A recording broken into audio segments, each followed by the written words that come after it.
Okay, so back in the women's 2024 Royal Rumble, there was a moment where both Jordynne Grace and Ivy Nile were both in the process of holding women up for vertical suplexes. And it was one of those things where, as the commentator's like, "Oh, it's like looking into a mirror." So I was like, "Well, it's gonna be an interesting matchup for a TNA versus WWE." So I'll be focusing a lot more on Ivy Nile's WWE run, not as much on her NXT run. So be sure to keep that in mind. So we'll go over some of the sizes on these two women. Again, this is their build weights. Jordynne is 150, 5'3", and Ivy Nile is 126, 5'2". So there definitely is a mass advantage on Jordynne Grace. So again, first and foremost, strength.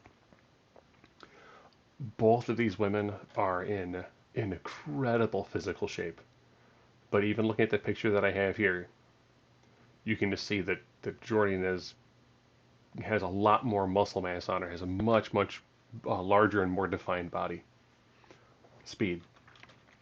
I'm gonna give this to Ivy Nile, and some of this, of course, is you got someone who's a little bit on the smaller side, a little bit on the faster side. So someone who definitely has an advantage when it comes to that. Endurance, also with Ivy Nile. A portion of that is knowing their training regimen. Jordynne is much more of a power lifter, where Ivy Nile definitely does favor much more of CrossFit. So you definitely do see that there's a little bit smaller competitor, a little bit faster competitor, and definitely would have an advantage if the match were to go a significantly something a longer time in the ring. Toughness. This is going to Jordynne. The matches she has had, whether it's taking on men in a gauntlet match, she's had significantly more matches, significantly longer matches, and significantly more impactful matches. So she definitely has shown that she can take a tremendous amount of abuse. I'm also going to give it to Jordynne when it comes to striking. Having watched her do her feuds with Trinity, as you would know as Naomi for the WWE fans, she has some incredible forearms. Just some really fantastic stiff strikes. Looking from Ivy Nile's perspective, you know, if I was including more of her NXT run, it becomes a little bit closer. But definitely, just given the style of wrestling that Jordynne's allowed to do in Impact now back to TNA, she definitely does have a much wider repertoire of moves like that. And grappling as well. Ivy Nile definitely does use a lot of suplexes in her overall game because she's the smaller, more of a pit bull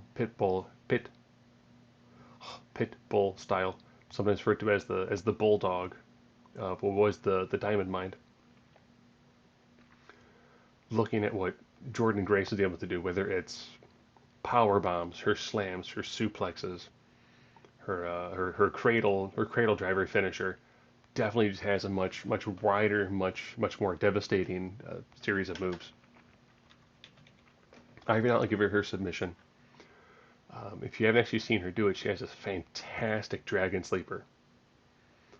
She pretty much puts the opponent's head between her arms and almost gets like a cravat from the backside. Just a beautiful looking dragon sleeper. Probably one of the more devastating ones I think I've ever seen in the professional wrestling. Definitely going to give her the edge there. And then high flying also gives Ivy Nile. And a portion of that is the ease style is if you're a smaller competitor, you normally tend to be more of a high flyer.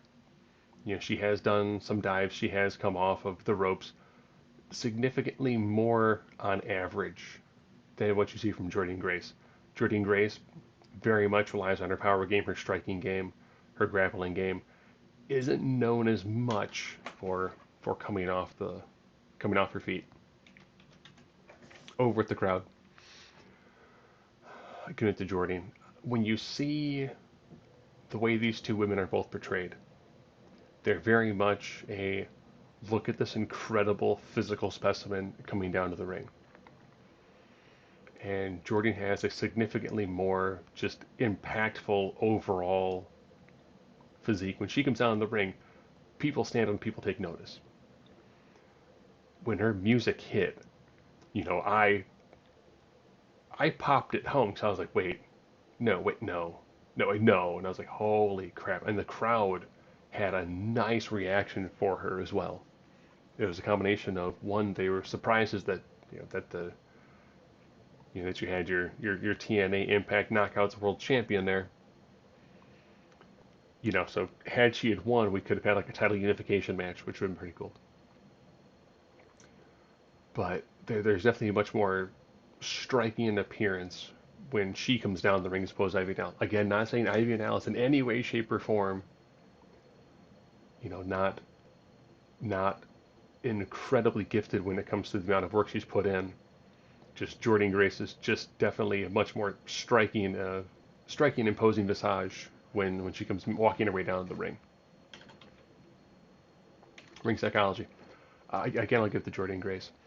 You can watch a lot of her matches on the TNA Impact YouTube, and you see that she shows frustration really well. She sells well, and she's been doing this for a significantly longer period of time. So you can tell that from her time in Mexico, her time in the Indies. She's very much crafted a very specific style of in-ring work, but she also has a pretty good job when it comes to selling. And for mic work, also good to Jordynne Grace. And again, trying to look at more at the WWE landscape of what Ivy Nile has been allowed to do. She hasn't really had that time to really come into her character as much as she did in NXT.